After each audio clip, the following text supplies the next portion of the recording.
continuamos con el ministro de Comunicación e Información, Luis José Marcano, nuestra etiqueta, Minsi en Vladimir a la una.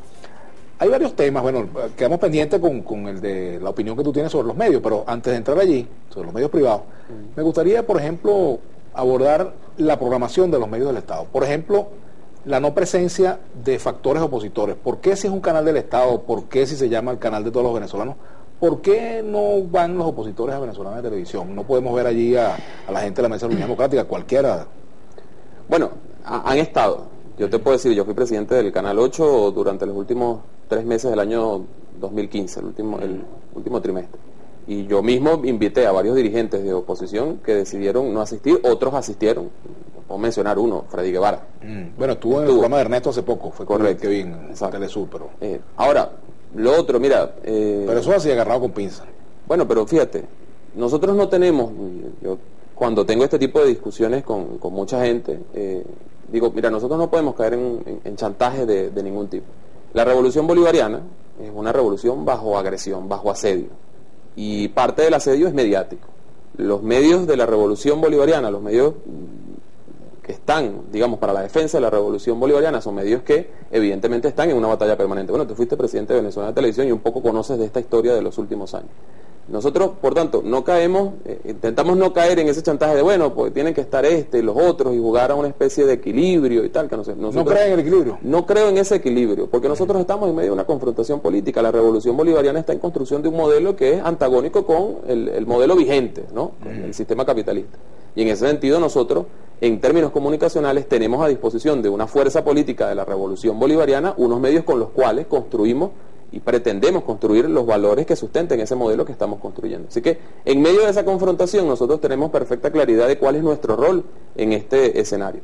Y bueno, respetamos, no desmerito yo a quien pueda tener una visión de que allí falta equilibrio, falta imparcialidad, etcétera.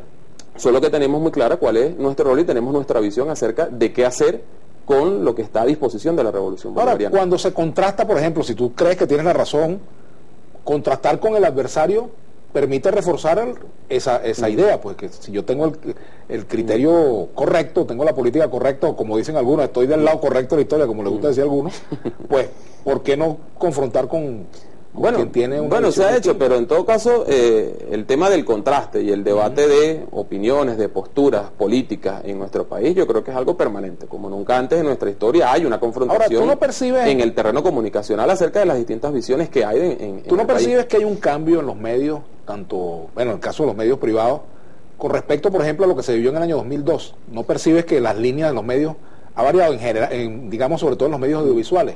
Creo que ha habido una mutación en... Decir, por ejemplo, que los medios hoy, los medios audiovisuales hoy, son militantes como fueron en el pasado los medios privados, yo no creo que eso sea justo a la verdad. Mira, yo creo que ha habido una mutación en formas, ¿no? Es decir, pero los objetivos, entiendo yo, lo veo así, lo interpreto así, son los mismos. Es decir, en medio de la confrontación seguramente la estrategia, el formato planteado en determinado momento, fracasado, bueno, ha sido reformulado. Pero en el fondo la confrontación es la misma, ¿no? Eso así lo entiendo yo. Que algunos pretendan decir, bueno, es que ahora no hay intereses políticos en el manejo de determinados medios. Mira, yo no creo en eso. ¿Crees que hay un interés político? Claro, es como todo, fíjate, busquemos el caso de la situación económica. Que los empresarios que en el año 2002, comienzos de 2003, paralizaron o intentaron paralizar la economía nacional para afectar la estabilidad política del país, derrocar al comandante Hugo Chávez, que esos empresarios hoy no hagan lo mismo que hicieron en el 2002, no quiere decir que no tengan los mismos intereses. Entonces, cuando nosotros hablamos, por ejemplo, del tema de la guerra económica, es porque sabemos perfectamente que hay actores económicos que buscan la desestabilización del país. Que no lo hagan bajando la Santa María como lo hicieron en el 2002, eso es otra cosa. Bueno, un poco aplica también así para algunos medios de comunicación.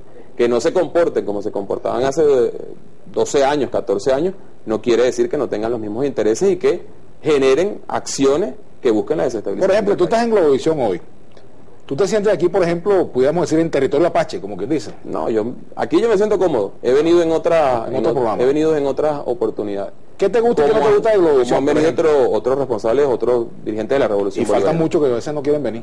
Pero bueno, te pregunto, ¿qué te gusta y qué no te gusta de Globovisión? Mira, decirte, a favor, bueno, me parece que en las condiciones actuales, el canal ha abierto espacio para la participación de voces que en otras oportunidades ocultaba, ¿no? Dirigentes de la Revolución Bolivariana, creo que un poco se ha acercado más a la realidad del país. Yo, en términos generales, con los medios de comunicación privados siempre he tenido una observación, esa es mi visión. Claro, y es tu derecho. Es mi visión, de que no se da la dimensión correcta a la hora de la Revolución Bolivariana. Incluso, y voy más allá, nuestros mismos medios de comunicación del Estado a veces son limitados a la hora de interpretar el alcance de la obra de la Revolución Bolivariana. Siempre pongo ejemplos, te pongo el caso, la Gran Misión Vivienda Venezuela.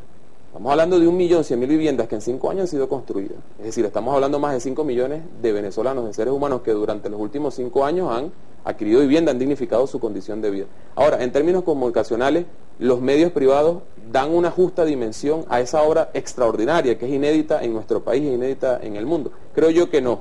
Y así te podría mencionar otra cantidad de elementos. Factor, por ejemplo, no siempre los funcionarios quieren ir. A veces es una guerra. Y te digo, tú lo sabes muy bien, a mí me cuesta a veces traer invitados. Por ejemplo, ministros que me suspenden a última hora. Bueno, el presidente Maduro hablaba de un cerco mediático, por ejemplo, ¿no? Que hay un cerco mediático. Yo le digo, presidente Maduro, aquí está este espacio, o cualquiera de los espacios de televisión para que el presidente venga, por ejemplo, claro, o vayamos donde él diga. Vayamos a Miraflores, vamos a Miraflores. Eso es un, digamos... Pero no digo el presidente solamente. Es un formato, el tema de la gente lista. Ahora, el ejemplo que yo te colocaba, de la misión vivienda, u otros ejemplos, 84% de la población de adultos mayores en nuestro país tiene pensión. Ahora, no es un tema de que el ministro tal o el funcionario tal vaya a un espacio... No, eso es parte. Es que, pero, por ejemplo, el ejercicio periodístico da como para que un medio, entendiendo esa realidad, que es una realidad importante de nuestro país, oye, la refleje. Pero también hay una situación, Luis José, y es que no es el único tema. Hay problemas, por ejemplo, tú no puedes... digamos, solamente hablar de la misión vivienda cuando tienes un problema de abastecimiento, claro, o de medicina y de alimentos. Tú me preguntaste qué observación negativa podría tener. Te menciono ese ejemplo. Ahora, en cuanto, por ejemplo, a la efectividad de las cadenas, ese es un tema que a mí me parece también interesante, porque uno ve que hay muchas cadenas, una profusión de cadenas, y el presidente la justifica, y yo me imagino que tú también piensas lo mismo, por el cerco mediático. Ahora, la efectividad de esas cadenas, ¿cuál es la real efectividad? ¿Ustedes han medido la penetración de esas cadenas, la cantidad de personas que permanecen, los que se cambian, los que apagan la radio o el televisor? Bueno, decirte una medición no la tengo ahora. Nosotros sí consideramos, ¿no? Sí vemos, sí, cómo no. Nosotros sí vemos en ese instrumento, además, una potestad que tiene el presidente de la República de convocar cadenas nacionales de radio y televisión, un instrumento, sí, ciertamente, para romper el cerco mediático que en contra de las informaciones importantísimas de la Revolución Bolivariana hay. Y que ha habido durante todos estos años. Repito, pudo haber un cambio de formato en algunos medios de comunicación, que no estoy hablando aquí solamente de los grandes medios nacionales, hablo incluso o particularmente de medios regionales, que vale decir, y algunos de ellos están siendo investigados, que en su afán de ocultar la información trascendental de la Revolución Bolivariana, en términos de favorecer al pueblo venezolano, ni siquiera a las cadenas en muchos casos se pega. Entonces, sí es un mecanismo, una potestad del presidente de la República, que es utilizado justamente para romper ese cerco mediático, porque hay plataformas todavía hegemónicas de medios de comunicación en algunas regiones del país de forma particular que ocultan permanentemente el accionar de la revolución. ¿No termina siendo un instrumento que se desgaste, un jabón que se desgaste de un uso exagerado? Mira, hay quien pueden tener esa percepción. Yo te puedo decir, yo como ministro de Comunicación, te cuento esto. A mí permanentemente, muchísima gente me escribe, oye, tal cosa debería salir en cadena, esto debería salir en cadena, esto debería mostrarlo en cadena. Es decir, hay gente que percibe que incluso las cadenas son insuficientes. Ahora, yo no estoy diciendo que esa sea la totalidad de la población. Puede haber, y las hay en efecto, percepciones de que satura, usted puede decir que es insuficiente. En todo caso, para nosotros es un instrumento, repito, para romper ese cerco. Ministro, no se encadene que vamos a la pausa. Tenemos que hacer una pausa con...